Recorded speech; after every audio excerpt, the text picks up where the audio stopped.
আসসালামু আলাইকুম। সাদেমা বলছি, সবাই কেমন আছেন? ভালো আছেন? আমরা ভালো আছি। আমি আছি গরুর মাংস রান্না করবো আলু দিয়ে একটু ঝোল করে। তার জন্য আমি গরুর মাংস রান্না করার জন্য এখানে মশলা নিয়ে নিয়েছি। আমি এখানে আদা নিয়েছি 1.5 চামচ, আমি রসুন নিয়েছি 1.5 চামচ, আর পেঁয়াজ নিয়েছি 3 চামচ। আমি এখানে পেঁয়াজ বাটা দেব এবং কাটা পেঁয়াজও দেবো। একটু পেঁয়াজ বাটা দিলাম আমি এই কারণে, পেঁয়াজ বাটা দিলে ঝোলটা একটু ঘন হয়, এই জন্য আমি পেঁয়াজ বাটা দিলাম। আর এখানে দিয়ে দিলাম ঝালের গুঁড়া 2 চামচ, হলুদের গুঁড়া 1 চামচ, জিরের গুঁড়া 1 চামচ, ধনিয়ার গুঁড়া 1 চামচ দিয়ে আমি মশলাটা ভালো করে গোলায় নিচ্ছি। আমি মশলা কষানো হয়ে গেছে, আমি ভালো করে মশলা কষা নিয়েছি। আমি এখন মাংসটা দিয়ে মাংস আমি ভালো করে কষাই নেব।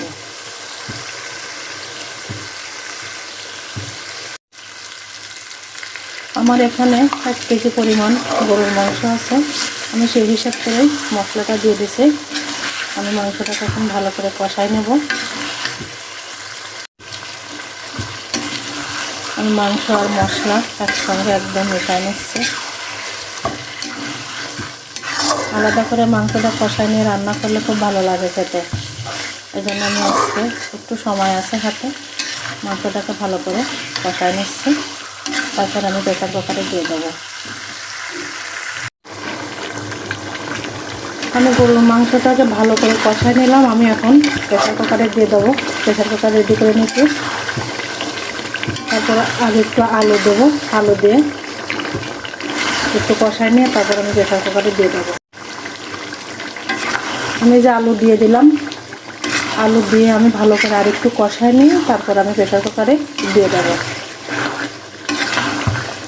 এভাবে মাংস কষায় রান্না করলে সত্যি খেতে অনেক স্বাদ হয়। আমি যেন আজকে একটু সময় পেলাম, তাই আমি আজকে একটু রান্না করলাম। অনেকদিন পরে আমি কড়াইতে মাংস রান্না করছি।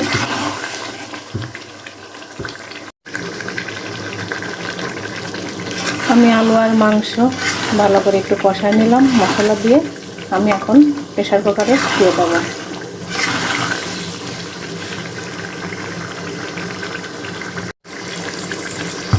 আমি যদি লাইনের গ্যাসে রান্না করতাম তাহলে আমি কড়াইতে আজকে গরুর মাংসটা রান্না করতাম, কিন্তু আমার তো সিলিন্ডারের গ্যাস, এবং গরুর মাংস রান্না করতে গেলে আমার আজকে অর্ধেক গ্যাস শেষ।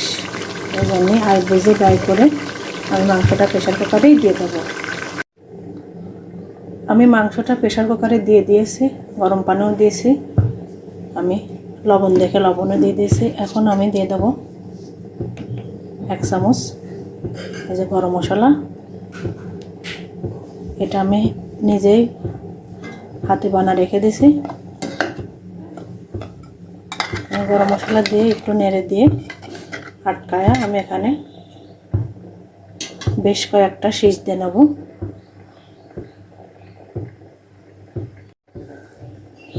আমি এখানে সব মশলা দিয়ে দিয়েছি আলহামদুলিল্লাহ। এখন আমি ঢাকনা দিয়ে 5 থেকে 6টা শীষ দিয়ে নেব। আমার এই যে মাংস রান্না করা হয়ে গেছে, আমি একটা পাত্র নিয়ে নিয়েছি। বেশি ঝোল রাখিনি, একটু হালকা ঝোলে রাখলাম। বেশ সুন্দর হয়েছে দেখতে, খেতেও নিশ্চয়ই সুস্বাদুই হবে। আজকের ভিডিওটা এই পর্যন্তই। আল্লাহ হাফেজ।